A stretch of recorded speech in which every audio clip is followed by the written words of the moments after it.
নমস্কার বন্ধুরা, আজ আমি আলু আর গাজরের তরকারি করব। আপনারা দেখতে থাকুন। আলুগুলো আমি ছোটো ছোটো করে ডুমো করে কেটে নিয়েছি, এই গাজরও ছোটো ছোটো কেটে নিয়েছি আমি। আর এদিকে আমি টমেটো কুচিয়েছি একটা মাঝারি সাইজে, আর কাঁচা লঙ্কা ছিঁড়ে নিয়েছি দুটো। দিয়ে কড়াইশুঁটি দেবো, আর এই 5 ফোড়নটা ভেজে আমি গুঁড়ো করে লাস্টে দেবো। আর এদিকে ভাজা জিরের গুঁড়ো, হলুদ আর স্বাদ মতো লবণ। কড়াইতে আমি তেলটা গরম করতে বসিয়ে দিয়েছি। ফোড়ন একটু দেবো, 5 ফোড়ন।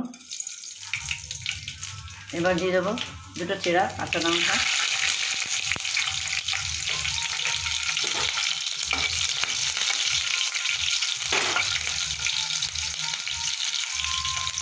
এবার আমি দিয়ে দেবো কেটে রাখা আলু।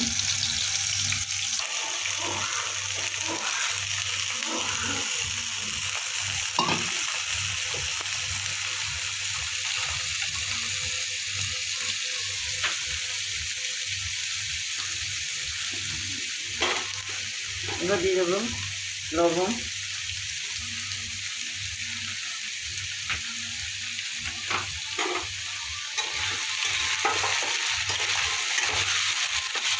আমি আলুটা কিছুটা ভেজে নেবো।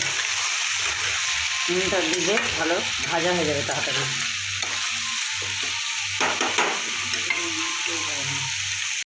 আলুটা আমি কিছুটা ভেজে নিয়েছি। এবার আমি গাজরটা দিয়ে দেবো, কেটে রাখা গাজর দিয়ে দেবো।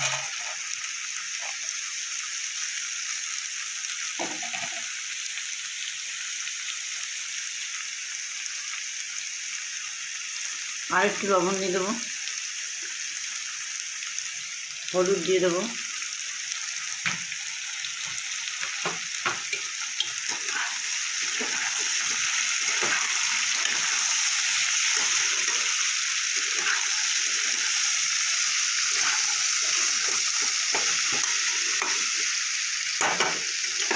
গাজর আর আলুটা আমি অনেকটাই ভেজে নিয়েছি। এবার আমি টমেটোগুলো দিয়ে দেবো, সাথে দিয়ে দেবো কড়াইশুঁটি,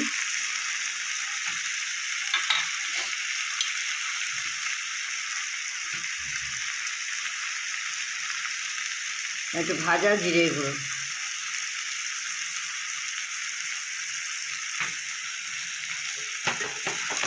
দিয়ে ভালো করে আমি সব কিছুর সাথে মিশিয়ে নেব।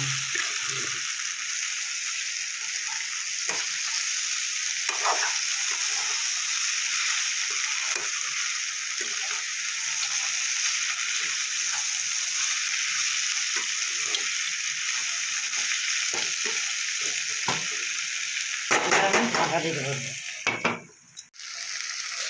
যেহেতু নিরামিষ তরকারি, গাজর আর আলু, এখানে একটু চিনি দিয়ে দিলাম, স্বাদটা ভালো হবে।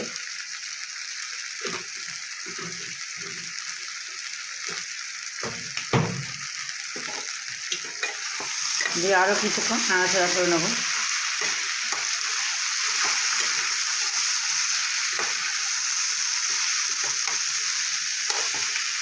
এবার আমি জল দিয়ে দেবো, অল্প মাখা মাখা হবে তরকারি।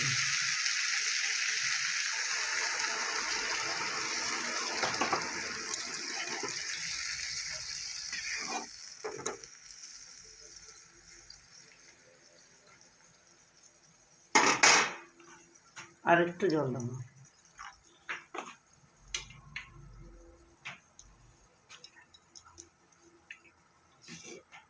এবার আমি একটু ঢাকা দিয়ে দেবো। গাজর আর আলু তরকারিটা আমার হয়ে গেছে। এবার আমি দেবো ওপর থেকে 5 ফোড়নটা ভেজে যে গুঁড়ো করে রেখেছিলাম সেটা একটু দিয়ে দেবো।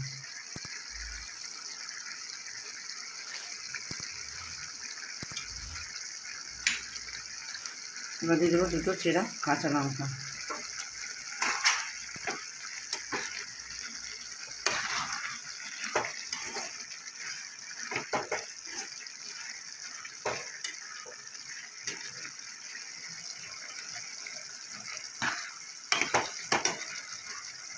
গাজর আর আলু তরকারিটা আমার হয়ে গেছে। এবার আমি নামিয়ে দেবো। বন্ধুরা, আমি বাড়িতে যেরকমভাবে গাজর আর আলু তরকারি রেসিপি করলাম, আপনারা বাড়িতে করে খেয়ে দেখবেন কেমন হয়েছে আমাকে জানাবেন। লাইক, কমেন্ট, শেয়ার করবেন। আর আমার ভিডিও যদি ভালো লাগে সাবস্ক্রাইব করবেন।